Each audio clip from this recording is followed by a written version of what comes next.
Hello, can you hear me?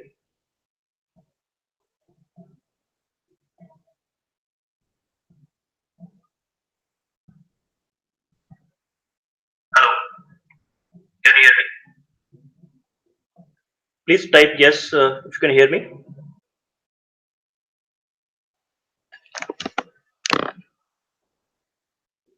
Okay, so we'll just start in a couple of minutes.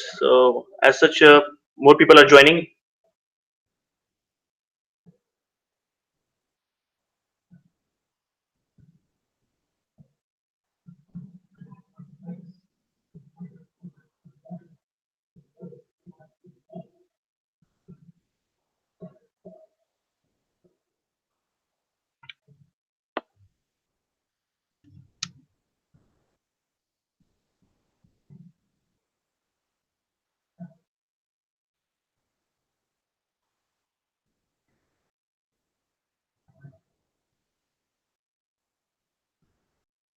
Okay, so in the interest of time, we'll just start. So in the today's webinar by Producthood, we are going to talk about how a product manager spends his or her day typically in a product management environment. So as you're aware that a product manager is like a mini CEO of the product. So ideally, like a CEO, a product manager has to wear multiple hats. He or she has to do a lot of activities during the day. Now, not every day behaves like a same day. There is no fixed path or a routine to follow on a day-to-day basis. A product manager has to do tons of different activities, and every day can seem to be a different day. So in this seminar, what we'll do is we'll just talk about the broad activities that a product manager do over a period of time. So it can be on a weekly basis, or it can be on a monthly basis. So we'll just divide those activities, and we'll just talk about those activities slide by slide. So first of all, for any digital product manager, the majority of the time is spent on building product. So the first step or the first activity that a product manager does is product planning. Now, within a product planning phase, there are a lot of activities to be done on a day-to-day basis. So, starting with the product vision and the roadmap, a product manager has to spend a lot of time working with stakeholders to understand what is required to build a great product. He or she needs to understand the customers.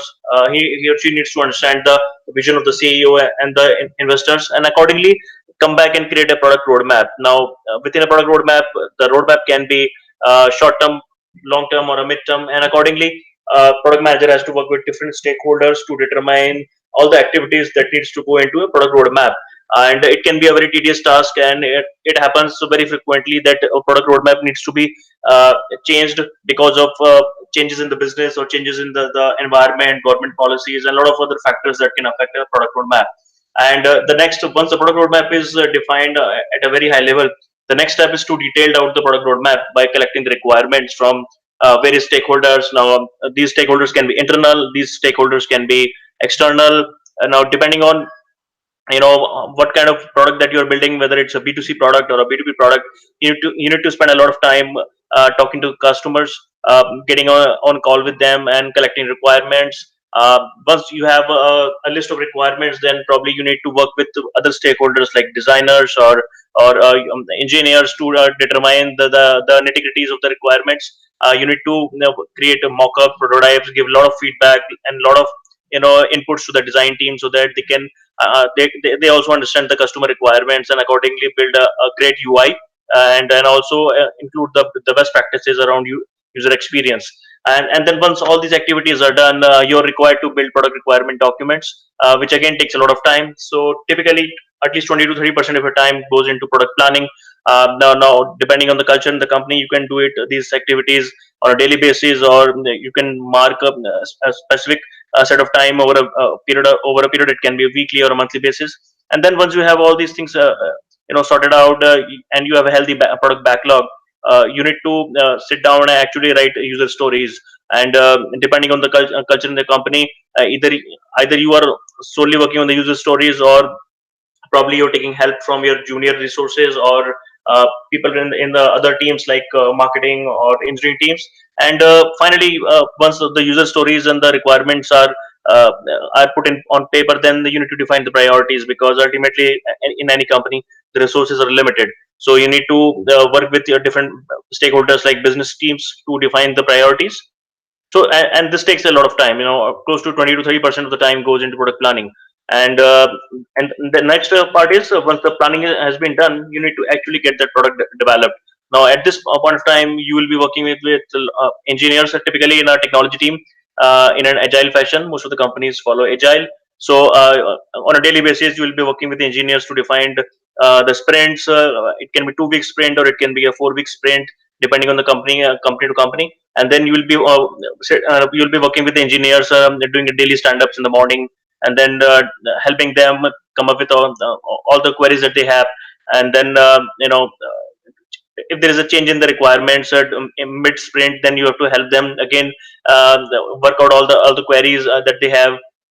Maybe the some business team have their urgent requirement, then you have to shuffle the sprint accordingly, change the priorities. And it's an ongoing process. On a daily basis, you'll be working with the engineers and the business team to define the sprints. And then once the product feature is developed from the engineering team, then you have to take the user acceptance testing or the UATs. Typically product team does the UATs, and then you will go back to the senior management or the people from other departments and give them demos as to what is being done, and take the feedback from these teams. And if there are significant feedbacks or changes required during the UAT phase, then you will again go back to the engineering team, again define the sprints. And this process iterates till you have a decent enough product which can go live. And then once the product is being planned for launch, you have to work with your marketing team and the sales team, probably to define the product marketing material, and maybe train the sales team. So this also takes a lot of time. And so product planning and the product development typically take 50 to 60% of your bandwidth on a day-to-day basis. And these activities can be spread over an entire week. And then next, once the product goes live, and even before the product goes live, you have to work with data.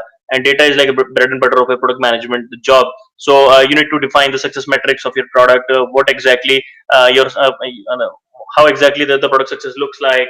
What are some of the data points that you need to track in order to check whether the product is working or not. And then you also have to define the report formats, because you will be getting tons of data, and this needs to be present in nice graphs or nice Excel sheets. And probably might be using some tools to get those reports, or these reports are sent to you in an email on a weekly or a daily basis. So but all these things you need to define very clearly to your engineering team and other teams, so that you have the pulse of the system. And then once you have the data points, you also need to spend a lot of time analyzing the data and the product metrics, whether the numbers are going up and right or going down. And accordingly, you have to work with your product team and the design team to understand why certain things are behaving in the way they are. You need to do a lot of hypothesis, so that you can again go back to the drawing board and see if we can improve the numbers. So suppose the engagement rate is going down, so probably you need to see if there is something that you can do from a UX perspective, and accordingly define the product roadmap and the next couple of sprints. So and it's a back and forth process. So typically a product manager has to block a certain amount of time every week to spend on analytics and data analysis. And then you also have to a lot of presentations to the senior management, because ultimately they'll be checking all this data.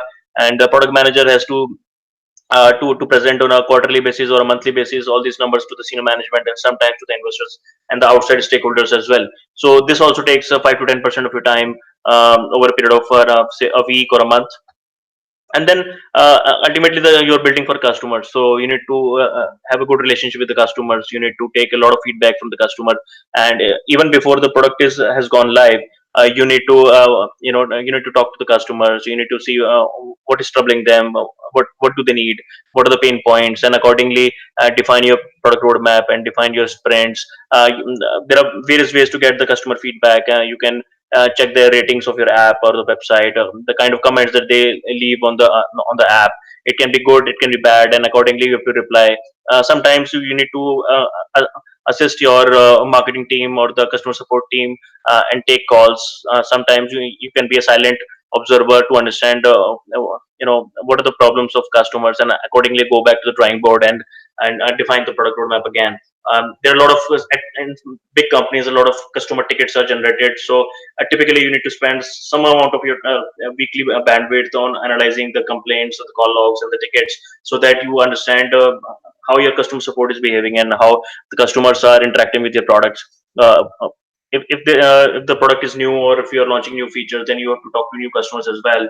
So you need to go to the market, do a lot of surveys and the feedbacks, so that you can talk to them in their language and understand what is required from a product. And accordingly, sometimes it also happens that if you're typically in a B2B company, you need to get on a call with sales team to understand the client requirements, and accordingly define your product roadmap.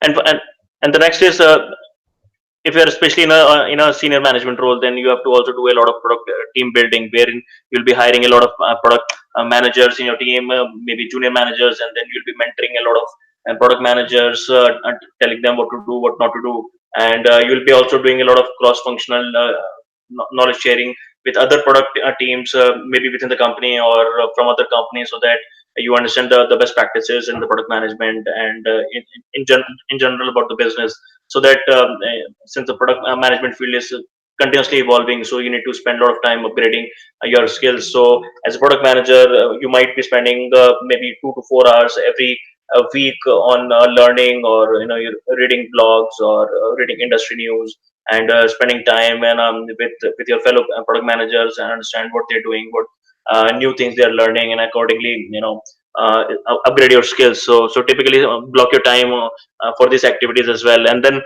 in many companies, you might be on the interview panel, so your HR team would ask you to take a lot of interviews, depending on your strength and depending upon your seniority. You might be taking initial rounds of screenings interviews, or you might be taking last rounds of interviews. But hiring is also a very critical part of a product manager. And in most of the cases, you might also be interviewing people from other departments. So for example, if there is somebody from the engineering team, your team is evaluating, then it's a good practice to evaluate from the product manager as well, because ultimately a product manager is the one who will be working with this guy. So depending on the company culture, you might be spending at least 5 to 10% of your bandwidth on team building. The next is product marketing. So product marketing is also a very important element of a product manager. So you'll be doing a lot of presentations to internal and external stakeholders, talking about your product and what is going live in the due course. And you'll be creating a lot of material for sales and marketing teams, because ultimately they are the one who will be selling it to the customers. So they need to really understand your product. So you'll be helping them, giving them a lot of trainings, and giving them a walkover, so that they understand ins and out what is the core feature of a product, how this product work on different platforms in various scenarios, so that if they have any questions from the customers, so they'll be able to answer it. And sometimes you also need to assist them by visiting the clients and doing the presentations on their behalf. And depending on the company size, you might be going to the conferences, trade shows, and giving product demos.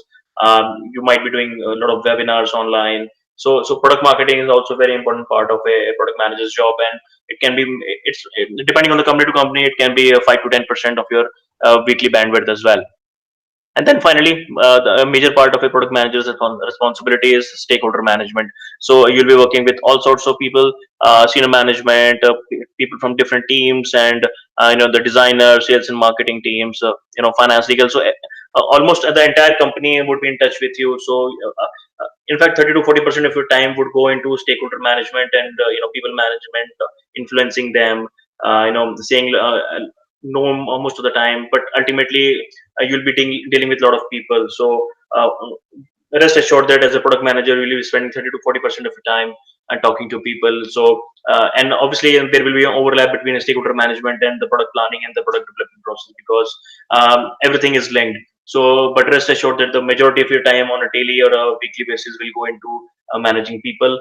And so you should be really prepared to deal with all sorts of people, and accordingly spend your time. You need to be highly organized, so that people don't take time away from you. You will always see people wasting your time, so you need to be very cautious of your time on a day-to-day basis. And because it's a jam-packed day for a product manager, as you can see from the slides, there are a lot of things to be done on a daily basis. And with a product which is growing like anything, will always be short of time. So managing people, managing your calendar is very, very important for a product manager. So these are basically the high level things that you will do as a product manager on a day to day basis. And obviously there are tons of other things that you do, but all those things can be be put into these buckets at a very high level. So no single day would be same, but when you aggregate over a period of time, say a week or a month, you will start seeing the trend. So most of the time you'll be spending time on product planning, product development, then marketing, then talking to customers, talking to different stakeholders, and uh, creating your own learning development plan and building your team. So these are the broad buckets that you will be spending time. uh, Happy to answer any questions. Just ping your queries in the chat below, and I'll be able to answer your questions.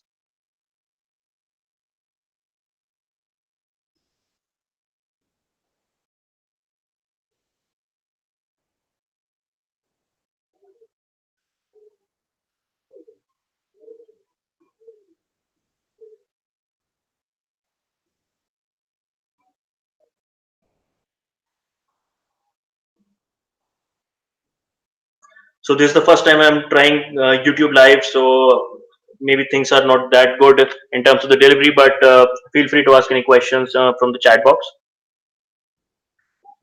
So I got a question from Akshat. I know product managers manage different teams and has to work on UI UX, work with engineering teams, play with data funnels, customer feedback. What do you think can be USP for a PM to get hired? So it all depends upon role to role in the company to company, especially if you are a B2C or a B2B product manager. So there are two sets of skills that you need to develop. One is the hard skills, and the other one is the soft skills.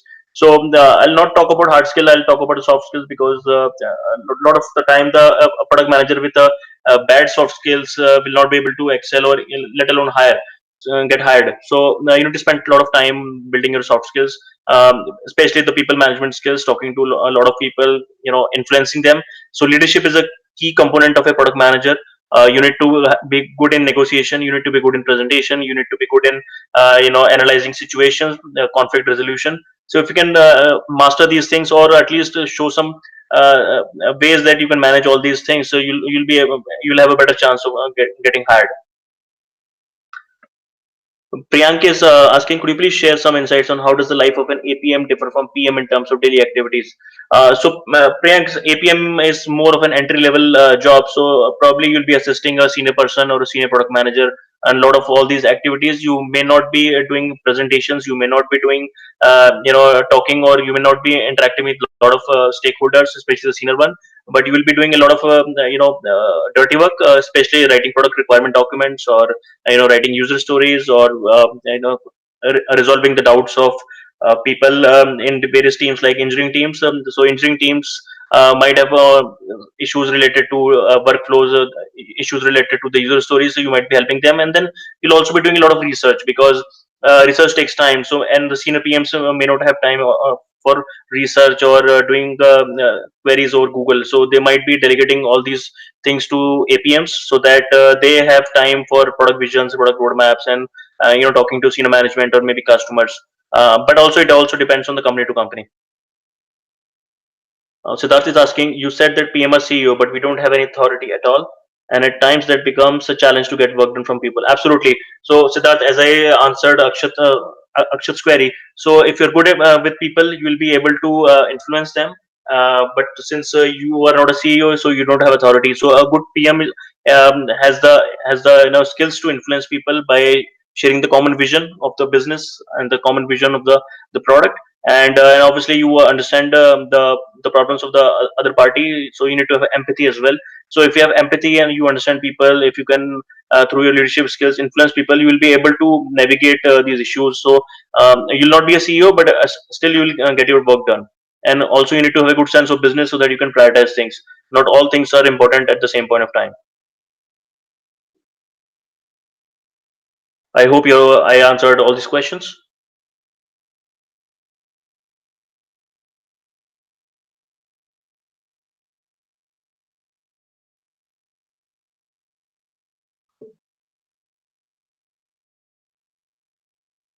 Feel free to ask more. We have time for a couple of more minutes.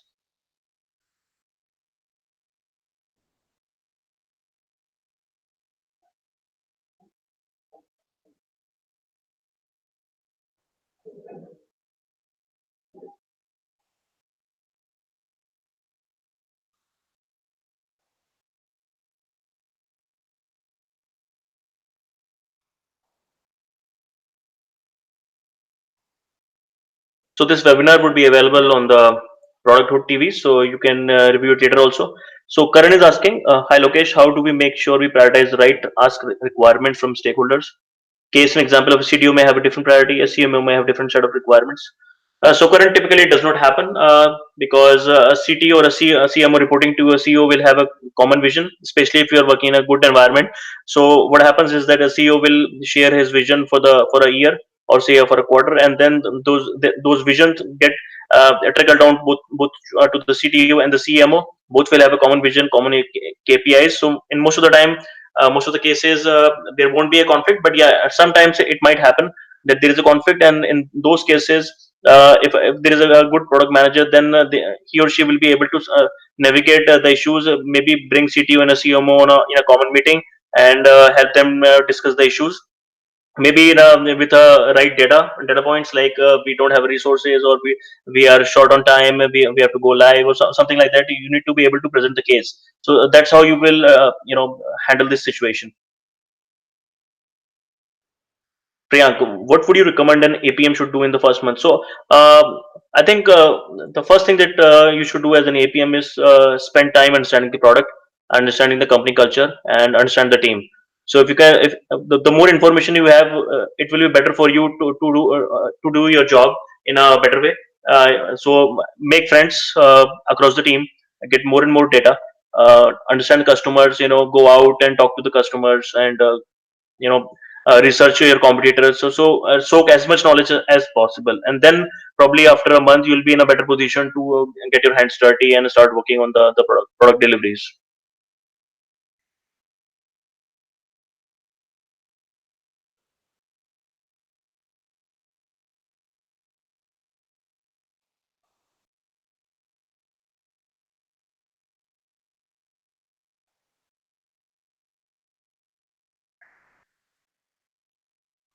Any other question, guys? We have 5 more minutes.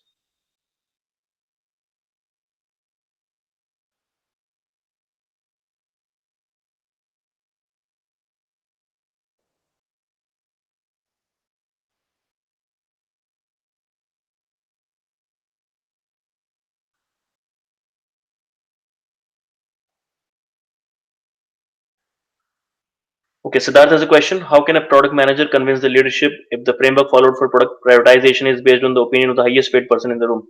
Well, yeah, it's a tricky situation. It happens a lot. But I think the best way is to get a lot of data. So typically, what I do is I take a lot of data from the customers or from the product success metrics and whatever that data that we have of the resources and the budget that we have, and then I try to create a case to the CEO and the rest of the team. And sometimes you have to agree to disagree and probably move on. So sometimes it happens that things are not the way it should be, but then at least you should be able to present your case instead of getting frustrated.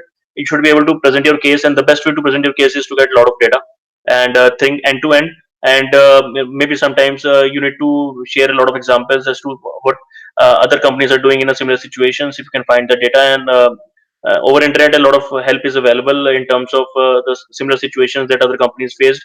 I think I would go with that you know that strategy.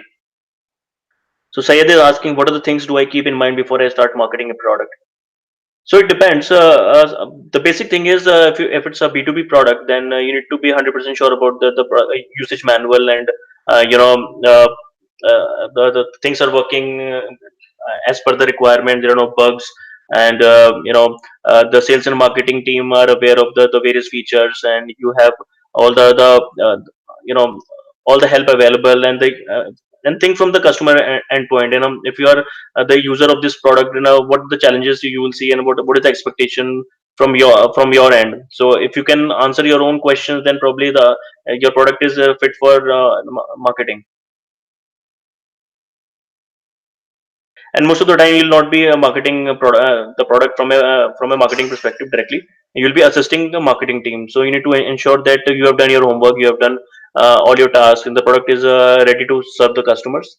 And it's just that the marketing team needs marketing material and the content to start sending the content to the end user. Hope I was able to answer that question.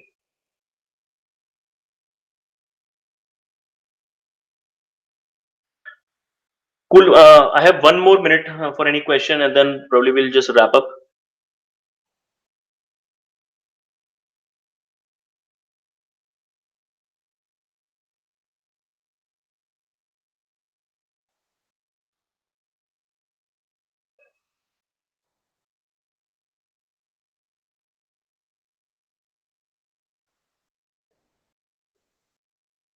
Okay, guys, then I'll take your leave now. Thank you so much for joining.